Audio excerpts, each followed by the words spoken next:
우리 함께 찬송하겠습니다. 찬송가 423장 먹보다도 더 검은 423장 찬송합니다.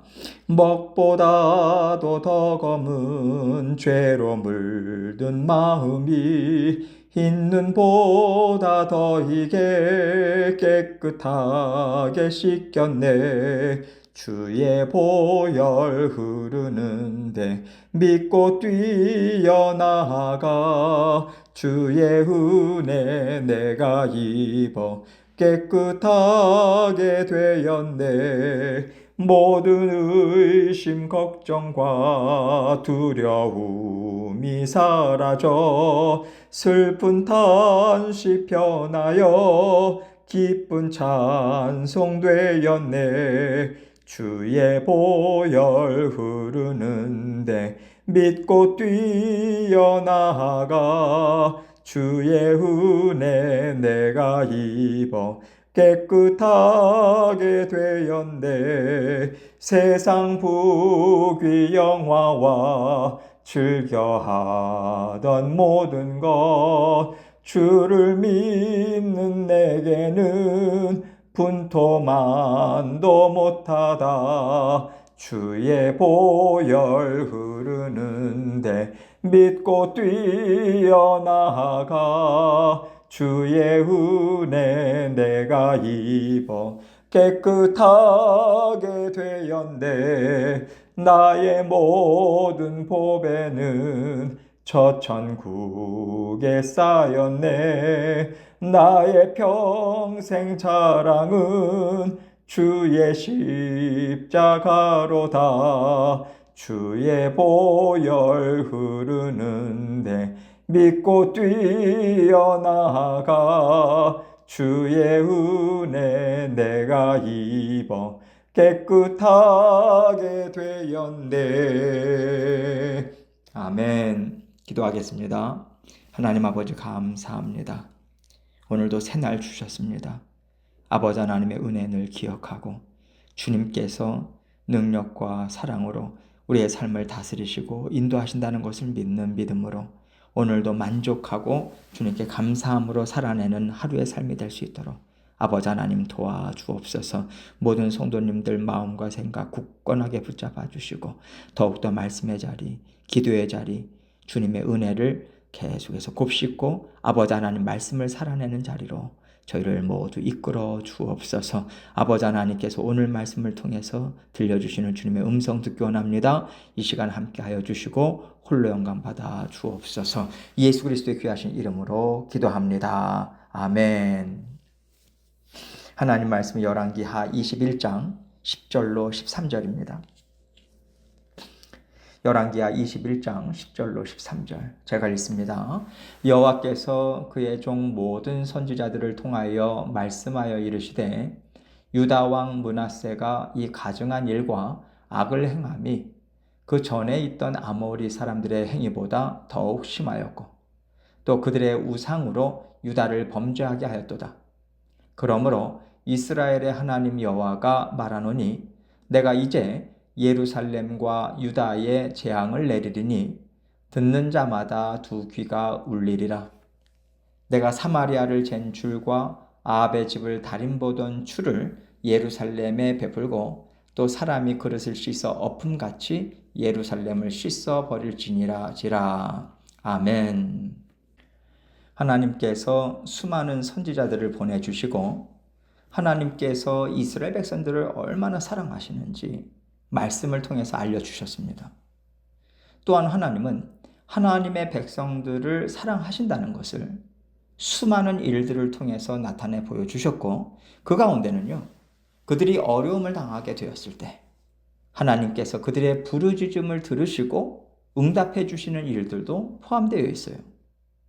그런데 이스라엘의 역사를 볼 때 이스라엘 백성들이 어려움을 당하는 것은요, 대체로 그들이 하나님을 온전히 왕으로 섬기지 못할 때, 또 하나님의 주권을 인정하는 삶을 살지 못했을 때 하나님께서 경고의 말씀과 함께 주신 거거든요.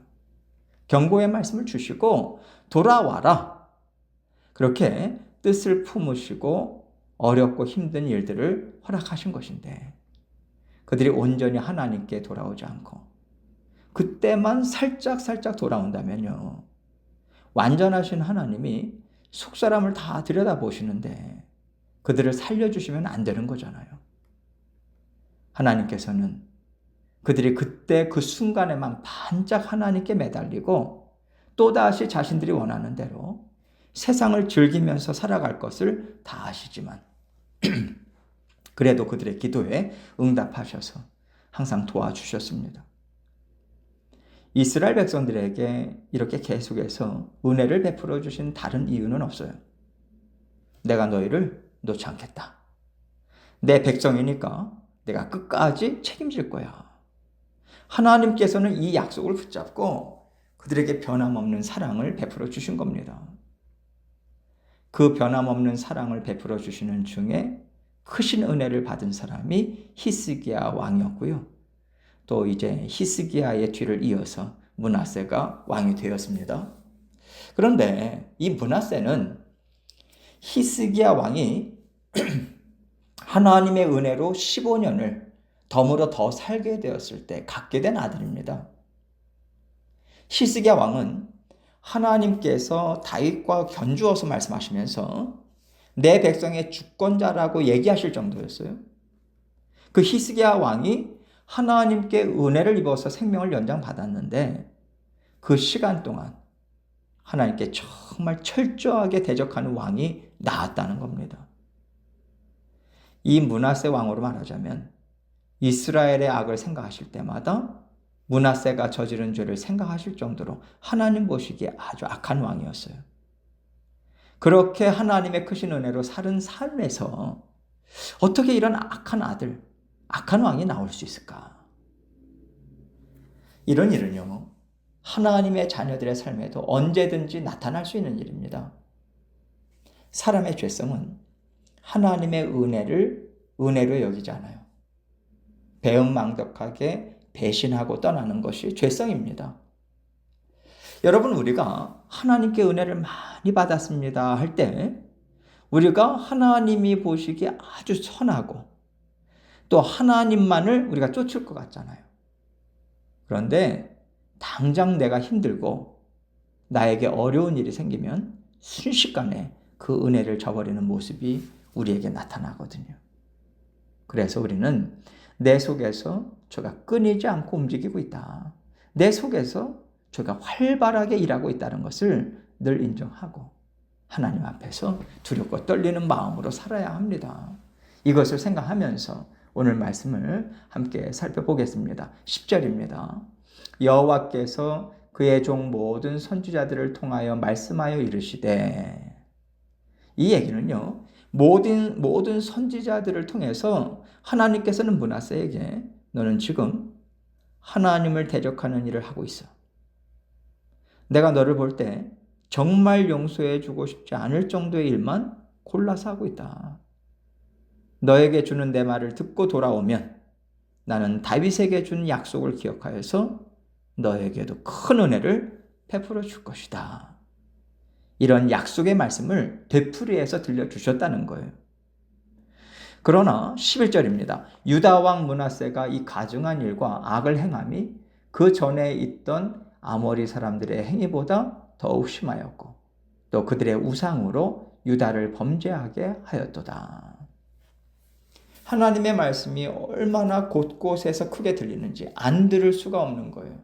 그런데도 므낫세 왕은 예전에 가나안 땅에 살던 이방인들보다 열심히 특심이 되어서 귀신이란 귀신들은 다 끌어들여서 섬겼다는 얘기를 하는 거죠. 이렇게 왕이 우상들을 열심히 섬길 때 단지 왕으로만 끝나는 게 아닙니다. 유다를 범죄하게 하였다고 하시잖아요. 왕이 우상을 섬기는 그 음란한 길을 쫓아가니까 모든 백성들도 마음의 문빗장을 세상을 향해서 다 열어놓았다는 거예요. 육신이 원하는 대로, 세상이 말하는 대로 다 쫓아가게 되었다. 이 말씀인 거죠. 12절입니다. 그러므로 이스라엘의 하나님 여호와가 말하노니 내가 이제 예루살렘과 유다에 재앙을 내리리니 듣는 자마다 두 귀가 울리리라. 하나님께서는 경고의 말씀을 주시고 약속의 말씀도 기억나게 하시고요.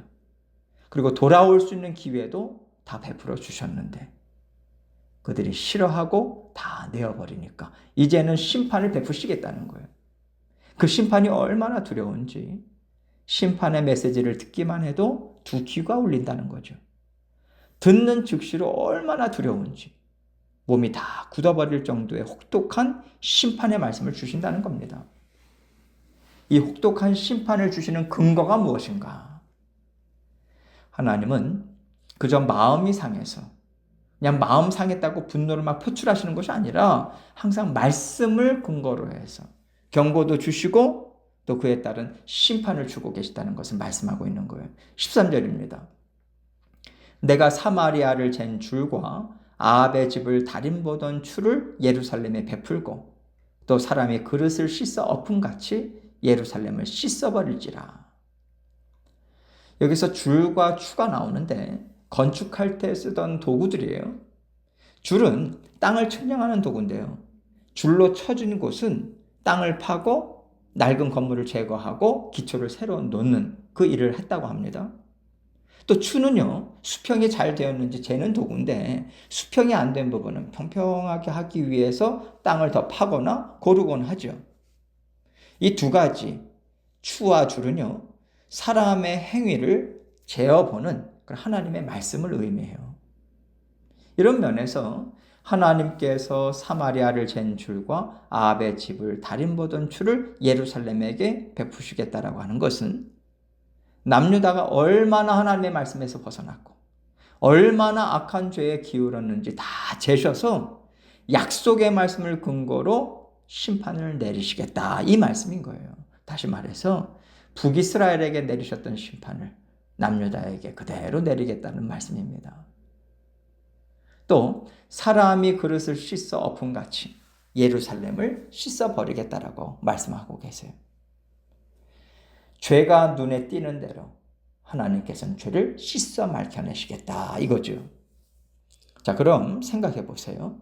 므낫세와 남유다 백성들의 죄가 예전에 그 가나안 땅에 살던 족속들보다도 더 심하다, 그렇게 말씀하셨다면 지금 남유다의 죄가 얼마나 심각하겠습니까? 아주 죄로 덕지덕지 얼룩져 있는 거예요. 하나님께서 사랑하시던 그 이스라엘 백성들의 형체는 남아있지가 않다는 거죠. 다시 말해서 하나님이 보실 때 남겨놓을 만한 건덕지가 하나도 없다는 겁니다. 그러니 남유다가 받을 심판이 뭐겠어요? 바빌론 땅으로 끌려가는 거죠. 이스라엘은 초토화가 되는 거예요. 지금까지 남유다에 쌓여왔던 죄를 증폭시킨 므낫세 왕으로 인해서 백성들을 바벨론 포로로 이끌어가기로 하나님의 뜻을 세우신 겁니다. 우리는요, 하나님께서는 영원토록 은혜를 베풀어 주시는 분이시다, 이것을 알고 있습니다. 그런데 우리가 생각하는 은혜와 하나님께서 베풀어 주시는 은혜에 차이가 있어요. 우리는 하나님께서 은혜를 베풀어 주신다라고 한다면 하나님은 심판은 내리지 않으시고 경고만 하시고 계속해서 기회를 주시는 것을 우리는 생각해요. 그런데 하나님께서 심판을 하실 때도 보면요, 심판이 끝이 아니에요. 심판을 하셨더라도 하나님께서는 남유다 백성들을 회복시키십니다. 그래서 이스라엘 본토로 다시 돌아오게 하셨잖아요. 뿐만 아니라 북이스라엘이 망해서 여러 땅으로 흩어져서 살더라도 하나님께서는 이스라엘 백성들을 버리지 않으셨다라고 말씀하셨거든요. 하나님을 쫓고 쫓는 자녀들이 되도록 하나님은 끝까지 하나님을 믿는 자녀들을 지키시고 돌보시고 회복시키시는 일을 하신다는 겁니다. 그렇다면요, 은혜를 뺀 완전한 심판으로 볼 수 있겠습니까? 그렇게 볼 수가 없다는 거예요. 하나님께서 심판하신다고 하시지만 그 심판 또한 우리를 회복시켜서 온전히 하나님의 자녀답게 사시는 일을 하시는 것이기 때문에 큰 범위에서는 이 또한 은혜라고 우리는 말할 수 있는 겁니다.